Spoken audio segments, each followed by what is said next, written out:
అసలకి కుటుంబ నేపథ్యం ఏంటి అసలు మీది? మిడిల్ క్లాస్ మొత్తం మిడిల్ క్లాస్ నుంచి వచ్చాను.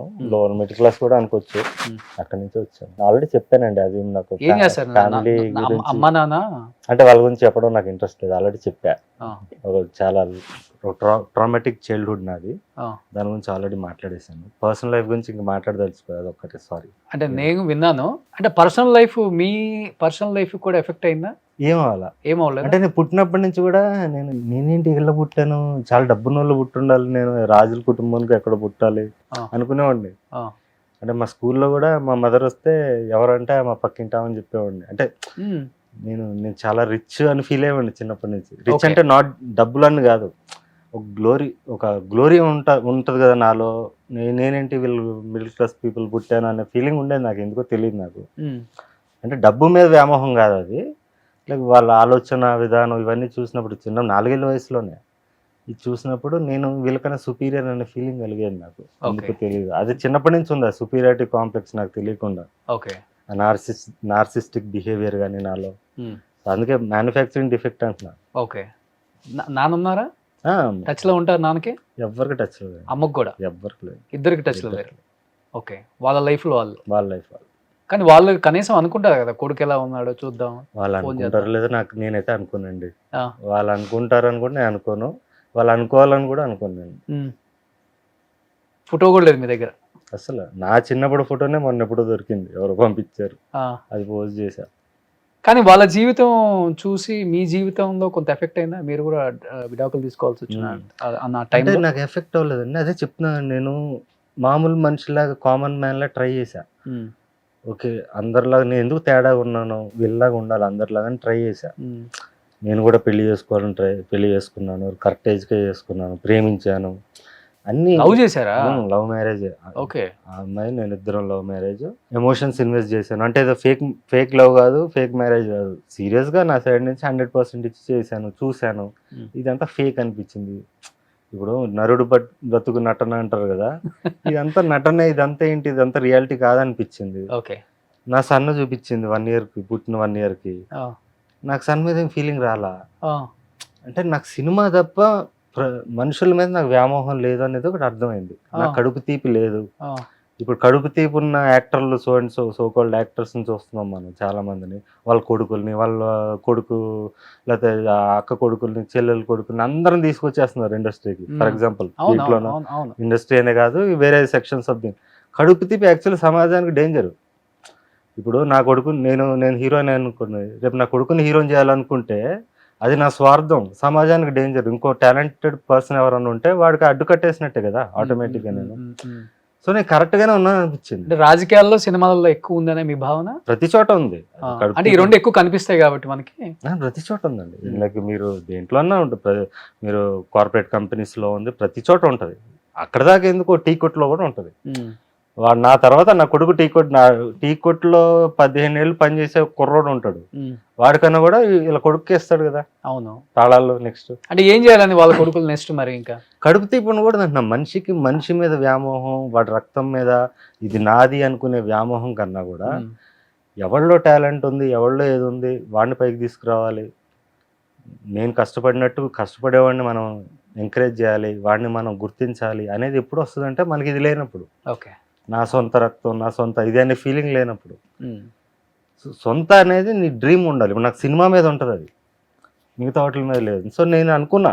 అంటే I might be wrong. But నేను చూసిన దాంట్లో నా లైఫ్‌లో నాకనిపించిందేంటంటే, నాకు సినిమా తప్ప, ఒక కళ మీద తప్ప దేని మీద నాకు వ్యామోహం లేదు.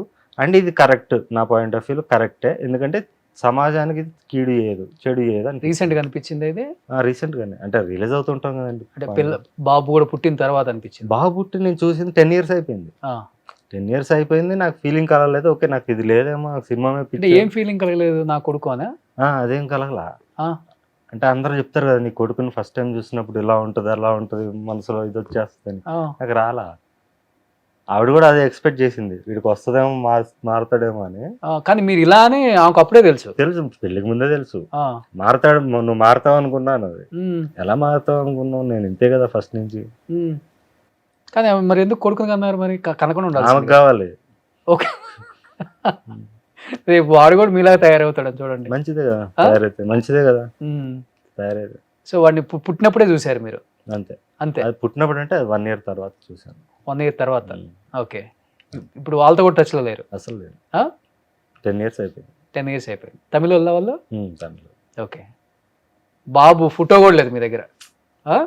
వైఫ్తో కూడా మాట్లాడరు? వాళ్ళు మీతో మాట్లాడడానికి ట్రై చేయరు? అదే ట్రై చేసినా నేను మాట్లాడను. ఎప్పుడోసారి చేస్తారు వాళ్ళు కూడా, రోజు చేయరు. వాళ్ళకి అర్థమైపోయింది కదా, ఎప్పుడోసారి ఇంకా 2 yearsకి ఒకసారి అట్లా మెసేజ్ పెడతారు, నేను పట్టించుకోను.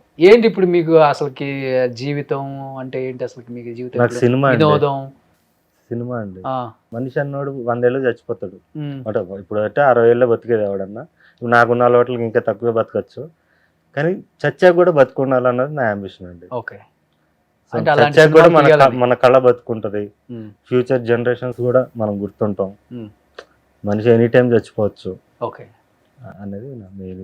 సో ఇప్పుడు మీకు మనుషులు అంటే ఇష్టం లేదు, బంధాలంటే ఇష్టం లేదు, బాధ్యతలు అంటే ఇష్టం లేదు? మనుషులు ఇష్టమే, బంధాలంటే నాకు కమిట్మెంట్ లేదు. ఓకే. కమిట్మెంట్ కి అంటే లైక్ నా కొడుకు, నా భార్య, నా అమ్మ, నా నాన్న ఉండదు. ఇప్పుడు ఇంకా బయట ఎవరన్నా నాకు బాగా నచ్చి వాళ్ళ టాలెంట్ నచ్చితే నేను ఎంకరేజ్ చేస్తాను. కానీ ఈ బంధమే లేకపోతే మీరు ఈ భూమి మీదకే వచ్చేవాళ్ళు కదా మరి? అది ఓకే, రాకపోయింటే ఇంకా మంచిది కదా, ఇదంతా ఉండేది కాదు కదా మనకి. ఈ భూమి మీదకి రావడం అనేది అది కాకతాళీయమా ఇదే అని మనకు సంబంధం లేదు. మనం వచ్చాక మనం ఫిలాసఫీ తెలుసుకుందాం. మనం ఒక్కొక్కళ్ళు బంధం లేకపోతే మీరు వచ్చేవాళ్ళు గారు, అసలు ఆ బంధం లేకపోతే మీ కొడుకు కూడా పుట్టేవాడు కాదు. ఓషో కూడా వచ్చేవాడు కదా, ఓషో ఇదే కదా చెప్పాడు, పెళ్ళిళ్ళు చేసుకోకండి, ఎంజాయ్ చేయండి లైఫ్ అని చెప్పాడు. ఇప్పుడు చేస్తున్నారు ఎంజాయ్? మరి ఎవరు మీరు? పెళ్లి చేసుకో, ఇప్పుడు పెళ్లి అనేది లేదు ఇంకా, అయిపోయింది లైఫ్ లో. ఇప్పుడు ఎంజాయ్ చేస్తున్నారు లైఫ్ నే?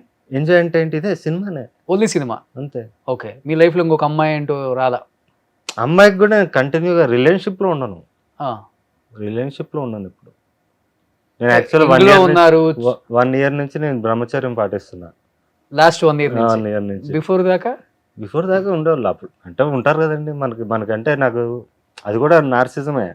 ఇప్పుడు 3 months కి అప్పుడు ఎవరిని అమ్మాయి కావాలని కోరిక కలిగితే అప్పుడు కలిసేవాడిని. అప్పుడు లిస్ట్ చూసుకుని పాత లిస్ట్ ఎవరు ఉన్నారు దాంట్లో ఫోన్ చేసుకొని అదే అందులో ఎవరు ఫ్రీగా ఉంటే వాళ్ళు కలిసి వచ్చేయండి మా ఇంటికి. అట్లానే ఇంకా డీటెయిల్స్ ఎందుకు, అది ఎంత ఓపెన్గా ఉన్నారు, డీటెయిల్స్ ఏముంది అక్కడ చెప్పడంలో. కానీ సో ఇప్పుడు మీరే కుకింగ్ మీరే అంతే? నేను డైట్ స్టార్ట్ చేసిన దగ్గర నుంచి మొత్తం నేను ఇంతకుముందు జొమాటో అది ఆర్డర్లు చేసేవాడిని, ఇప్పుడు చేయట్లేదు. ప్రాపర్ గా నేను డైట్ ఫాలో అవుతున్నాను. ఒక్కళ్ళే ఉంటారు కదా ఇంట్లో? ఒక్కడనే ఉండడానికి ఇష్టపడతాను. ఓకే. చాలా మంది ఒక్కళ్ళు ఉంటే చచ్చిపోతారు పాపం. చుట్టుపక్కల ఎవరో ఒకళ్ళు మాట్లాడాలి, కబుర్లు చెప్పాలి. నాతో మనిషి ఒక 24 hours మించి ఉంటే నేను ఉండలేనండి. వాడు ఉండలేడా మీరు ఉండలేడా? నేను ఉండలేను. అది ఏదో చెప్పి పంపించేయాలి. మా ఫ్రెండ్స్ ఎవరిని వచ్చినా కూడా 1 గంట 2 గంటలు ఉండగానే సరే నువ్వు వెళ్ళు అంట చెప్పేస్తారు ముఖానే. వాళ్ళకి అర్థమైపోద్ది ఇంతే అని చెప్పి. ఇప్పుడు ఎక్కడ ఉంటారు ఇట్లాంటి వాళ్ళు? ఊరు చివరో లేకపోతే అడవుల్లోనే ఉంటారు? అవునండి, సైనిక్పూర్ లో ఉంటున్నా ఇప్పుడు ప్రస్తుతానికి. అంటే మొన్నటిదాకా ఇక్కడే ఉన్నా, శ్రీనగర్ 3 years ఉన్నా. ఉన్నాక నా వల్ల కాలా, సిటీ మధ్యలో ఒక రకంగా అనిపించింది. కేబిఆర్ పార్క్ వెళ్ళేవాడిని, మార్నింగ్ వెళ్ళేవాడిని, మళ్ళీ ఈవినింగ్ వెళ్ళేవాడిని. కొంచెం ప్రకృతి అక్కడే ఉండేది, సో నాకు కష్టం అనిపించింది. లేదా మళ్ళీ సైనిక్పూర్ వెళ్ళిపోయా. ఓకే. ఇప్పుడు రెగ్యులర్ గా వాకింగ్ గానో దేనికనో బయటకు వెళ్తూనే ఉంటారు కదా? అక్కడ నాకు మిలిటరీ ఏరియా ఉంటుంది. అవును. సో అక్కడ నాకు ప్రాబ్లం ఉండదు అనమాట. బయట జనాలు కూడా ఎక్కువ గుర్తుపట్టరు. అటంతా నార్త్ వాళ్ళు వీళ్ళు ఉంటారు, తమిళియన్స్ వాళ్ళు ఉంటారు. సో హ్యాపీగా ఉంది అక్కడ బాగుంది. సుమన్ టీవీలో మీ పర్సనల్ అండ్ బిజినెస్ ప్రమోషన్స్ కోసం కింది నెంబర్కి కాంటాక్ట్ చేయండి.